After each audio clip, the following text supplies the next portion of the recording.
পরে আমরা দেখতে পাই যে এই রাস্তার মধ্যে একজন, তারপরে লগে লগে প্রশাসনকে আমরা ফোন করলাম। ফোন করার পরে প্রশাসন আইলো। আমরা তো এখন আমাদের বাগানের না এটা, এবং এটা কোনখানের বডিটা এটা চেনা যায় না। তার মধ্যে এই বডির জন্য আমরা এখন সবাই এখানে আছি। এটার শরীরের মধ্যে কোনো রক্তাক্ত বা দাগ, আঘাতের চিহ্ন সব কিছু আছে? রক্তাক্ত আছে, গলার মধ্যে দাগ আছে, মাথার মধ্যেও রক্তাক্ত, নাক মুখ দিকে সব দিকে রক্তাক্ত। তাহলে প্রাথমিকভাবে ধারণা কি হচ্ছে, এটা কি হতে পারে?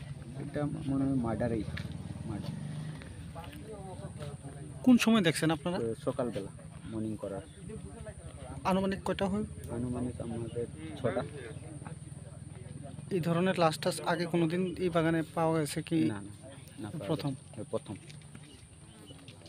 একটা খবর আছে লক্ষ্মীলুঙ্গা চা বাগানের মধ্যে একজন লোক, অপরিচিত লোক পড়ে রয়েছে আর কি। তো সেই খবর পাই আমরা সেখানে এসে দেখলাম একটা অপরিচিত লোক, এখন আর ইন্টারভিউ হয়েছে না, পুরুষ লোক লক্ষ্মীলুঙ্গা চা বাগানের রাস্তার কিনারেই সে মৃত অবস্থায় পড়ে রয়েছে। এই ব্যাপারে আমরা আইডেন্টিফাই করার চেষ্টা করতেছি এবং অ্যাকচুয়ালি ঘটনাটা কী হয়েছে তা আমরা জানার চেষ্টা করতেছি। ইনভেস্টিগেশন চলছে এই ব্যাপারে। বডি দেখে ইনজুরি মার্ক রয়েছে? ইনজুরি মার্ক একটু আছে। এই জায়গাটার নাম লক্ষ্মীলুঙ্গা চা বাগান। কোন পিএসসি আমাদের?